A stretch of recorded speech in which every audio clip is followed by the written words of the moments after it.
this. Let's open up the next one.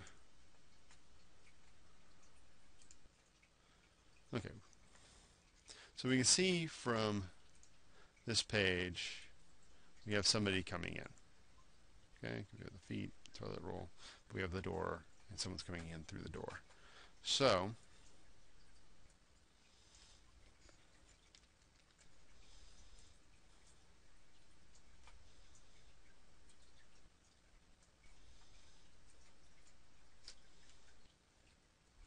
here we go.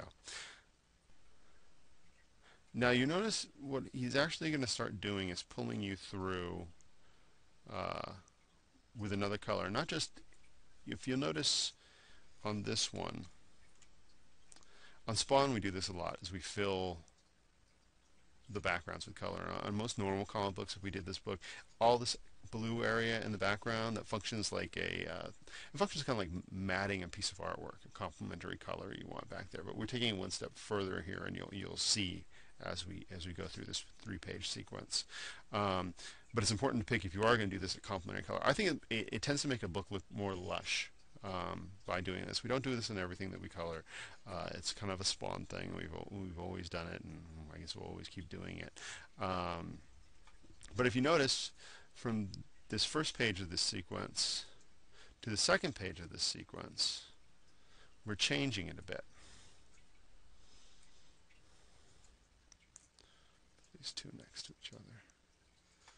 So you see, so we go from the cool, and we go to a darker color. Darker color is matched up here.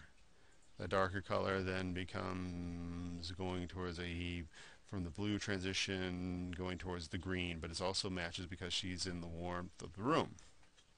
I know, a lot of silly things to think about, right? This is the thing, anybody who's just like a pencil or inker, it's very easy to think because it's just you're thinking in black and white. In color, there are millions of choices to make. Okay. And look, Vanilla Ice is in one of the pictures. Don't do that. I used to chew Dan out for doing that. Sometimes I would miss them. But don't do that. That's not good. Plus, you could get sued. Let's see what we got here. Okay, so we have her. Okay, again, warm inside, but we're shifting towards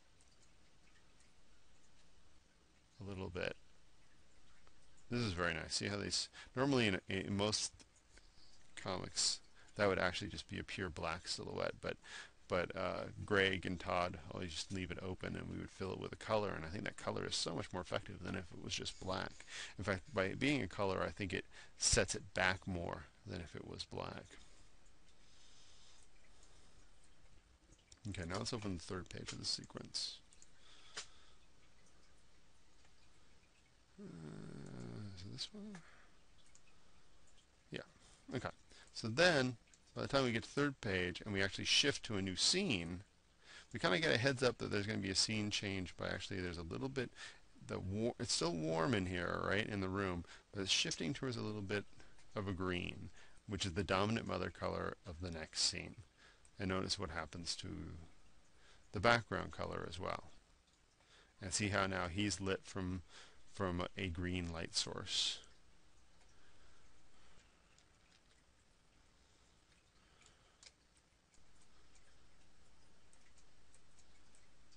Here's the alleyway. But one of the clues that we're in a new scene is also making use of that background color and where the light is coming from. Again, that's a classic cinematography thing. What's the lighting in this scene? Okay, we have a warm light coming from blah, blah, blah, blah, or we have a cool light coming from blah, blah, blah, blah.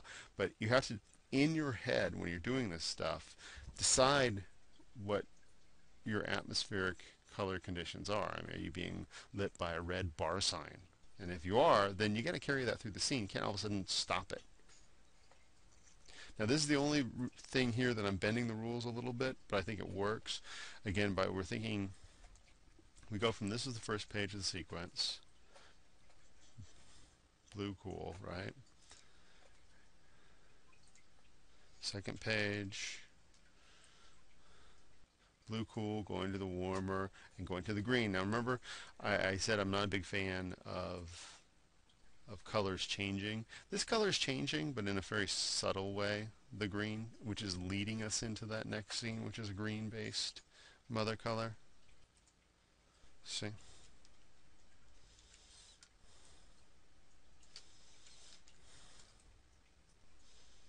It's a really nice green in the affecting the back of him and kind of running through the scene. See?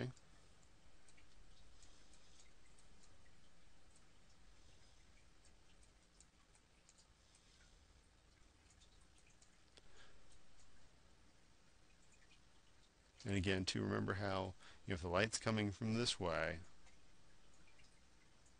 it's going to affect the back of his head, back of his hand, back of his finger, back of his ear, a little bit of skin that's going through the nose.